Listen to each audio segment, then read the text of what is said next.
तो चलिए आज हम मिलकर ग्रो करते हैं मीशो से खरीदे हुए 61 रुपीज के ढेर सारे जीनिया फ्लावर सीड्स, जो कि होंगे पूरे मल्टी कलर्स में, मतलब उनके भी डिफरेंट डिफरेंट फ्लावर्स खिलेंगे। तो चलो भाई इनको ग्रो करते हैं और इसी के साथ ये भी जानते हैं कि क्या ये जीनिया फ्लावर विंटर में फ्लावरिंग करेगा कि नहीं, या फिर विंटर में मर जाएगा। तो ये सारी बातें इस वीडियो में बताने वाली हूँ, इसीलिए वीडियो को पूरा देखें और हो सके तो लाइक शेयर सब्सक्राइब जरूर कर दें। राधे दोस्तों, आप सभी जानते हैं ना, कल मैंने मीशो से खरीदे हुए पर्पल मैरीगोल्ड सीड्स को लगा दिया है कंटेनर्स में, और आज मैं सोच रही हूँ इसके साथ जो मैंने जीनिया के मल्टी कलर फ्लावर सीड्स खरीदे थे, क्यों ना उनको भी लगा दिया जाए। और जब मैंने इन सीड्स की अनबॉक्सिंग की थी आप सबके साथ, तो डियर सब्सक्राइबर्स ये कहने लगे कि जीनिया तो सर्दियों में ग्रो नहीं हो पाएगा, मतलब इसके फूल तो खिलेंगे नहीं। तो डियर मैं आपको बताना चाहूँगी कि जब मैंने फर्स्ट टाइम मीशो से 25 फ्लावर सीड्स का पैक खरीदा था, तो उसमें जीनिया भी था, और वो जीनिया विंटर में फ्लावरिंग कर रहा था।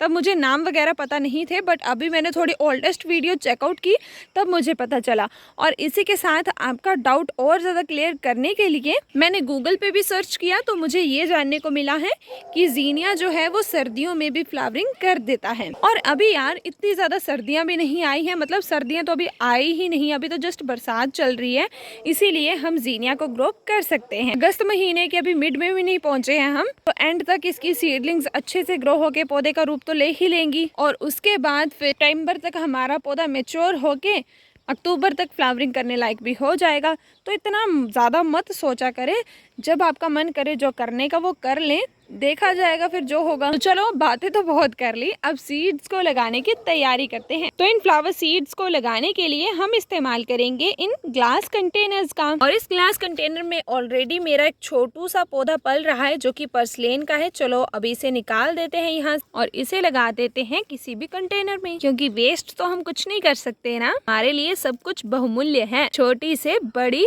हर एक चीज। तो ये तो हो गया डन। इसे उठाइए, और इस मिट्टी का तो इस्तेमाल हम बिल्कुल भी नहीं करेंगे, बिकॉज इसमें पानी बहुत ज़्यादा मात्रा में है और रूट्स भी बहुत ज़्यादा हैं पर्सलेन की। फर्स्ट ऑफ ऑल हम इन दोनों कंटेनर्स को अच्छे से क्लीन अप कर लेंगे, बिकॉज इनकी शक्ल देखिए, शक्ल देखने लायक भी नहीं है इनकी।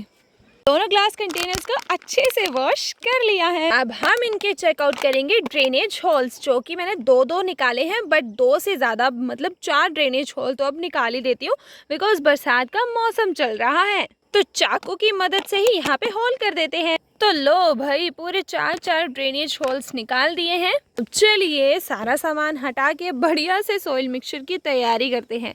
और ये सॉइल मिक्सचर तो छत के साथ ही सेट हो चुका है, क्योंकि डेली बारिश आती है, डेली से भिगा के चली जाती है। फिलहाल हम इसका इस्तेमाल नहीं करेंगे, हम इस्तेमाल करेंगे सैंड का कुछ इतनी मात्रा में। अब इसके बाद गोबर के उपले की खाद का इस्तेमाल करेंगे, और ये गोबर का उपला काफी समय से मैंने सूखने के लिए डाला हुआ था, और बारिश में आधा तो बह गया, आधा बेचारा कुछ इस तरीके से भुरभुरा हो चुका है, और इसमें पानी भी ऑलरेडी बहुत सारी मात्रा में चला गया है, इसीलिए ये भी एकदम रेडी टू यूज है। तो इसी का इस्तेमाल मैं फिलहाल कर लूंगी। तीसरी चीज जो हम इसमें मिक्स करेंगे वो है हमारी गार्डन सॉइल। तो इस तरीके से हमारा तैयार होगा बढ़िया सा सॉइल मिक्सचर। अब बिना शर्माए हाथों की मदद से ही पिद्दू से सॉइल मिक्सचर को मिक्सअप कर ले। थोड़ा तो नीचे ही गिर रहा है, इसीलिए सोच रही हूँ कि नीचे ही डाल लेती हूँ। अब अच्छे से इसे मिक्सअप कर लें, पत्थर वगैरह है कुछ तो उसे बाहर निकाल दें, नहीं तो ये आपकी मासूम सी जड़ों में ऑब्स्ट्रक्शन पैदा करेगा, मतलब मुसीबत। और ये जो गोबर के आपको इस तरीके से पीसेस दिख रहे हैं, ये भी बहुत बड़े होंगे उन मासूम सी जड़ों के लिए, इसीलिए इनको भी भुरभुरा बनाने की पूरी कोशिश करें। और देखिए दोस्तों, बातों ही बातों में दोनों कंटेनर्स मैंने सॉइल मिक्सचर के साथ फिल कर लिए हैं, और अभी टर्न आती है मीशो फ्लावर सीड्स को अनबॉक्स करने की, जो कि मैंने पहले कर लिए हैं, बट अभी लगाने हैं तो फिर से अनबॉक्स तो करने पड़ेंगे ना। और भाई मुझे तो एक चीज़ याद आ गई इसी के साथ, और वो चीज़ है कि मीशो ने मुझे जीनिया फ्लावर सीड्स के साथ साथ कोकोपीट भी फ्री में भेजा है। अब हंसना मत क्योंकि कोकोपीट बहुत बड़ा भेजा है, मतलब कुछ इस तरीके के छोटे से पैक में भेजा है, बट ये कोकोपीट सफिशिएंट है मेरे इन बीजों की ऊपरी परत को कवर करने के लिए। मतलब ये जो अपर लेयर होगी सीड्स को मिट्टी में डालने के बाद जो अपर लेयर हम क्रिएट करेंगे वो हम इस कोकोपीट से क्रिएट कर देंगे। ओके, तो यहाँ पे बताया गया है कि 50+ सीड्स हैं, बट मुझे तो नहीं लग रहा कि ये 50+ हैं, बट हो भी सकते हैं बिकॉज ये सारे इकट्ठे हो गए हैं एक ही जगह पे।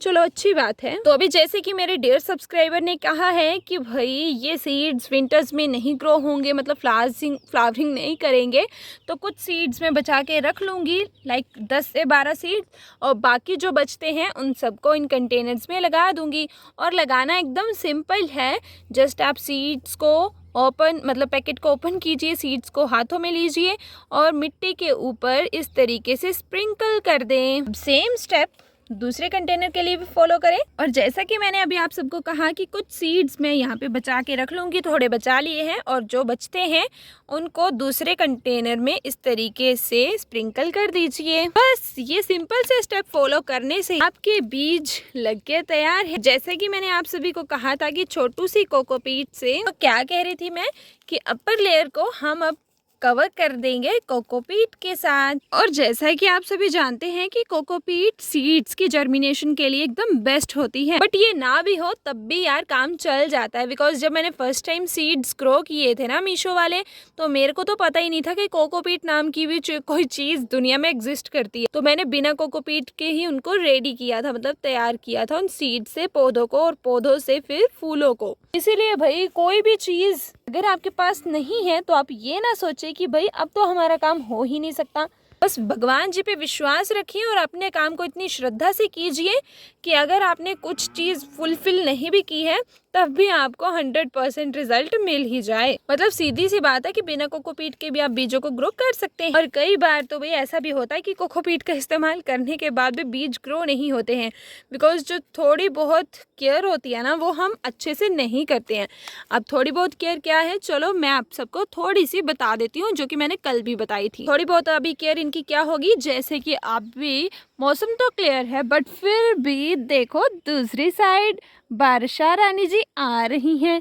तो अभी आपने सीड्स को अगर ओपन एरिया में रख दिया तो डैम श्योर बारिश आएगी, इसके ऊपर जाएगी और बीजों को भिगा देगी और मिट्टी को पूरा गीला कर देगी। इसीलिए अब एक काम करना है कि इन बीजों को खुले एरिया, खुले स्थान, खुले आसमान के नीचे में रखने की बजाय ऐसी जगह पे रखना है जहाँ पे पानी की एक भी बूंद ना गिरे। और इस मिट्टी में तो ऑलरेडी बहुत ज्यादा नमी है, क्योंकि मिट्टी तो रोज गीली होती ही रहती है वर्षा रानी की वजह से। तो अब ओपन एरिया में तो नहीं रख सकते, बट हमारे पास क्लोज एरिया भी नहीं है, बट मेरा सिंहासन तो है ना। इसके नीचे सिंपली हम इन सीड्स वाले कंटेनर्स को रख देंगे। अब ना तो यहाँ पे बारिश का पानी जाएगा और ना ही कुछ और होगा। इनके भाइयों को, जिनको मैंने कल लगाया था पर्पल मैरीगोल्ड को, इनको भी इन्हीं के नीचे रख देते। कुछ इस तरीके से थोड़ा एडजस्टमेंट कर लो यार कहीं अंदर जाके।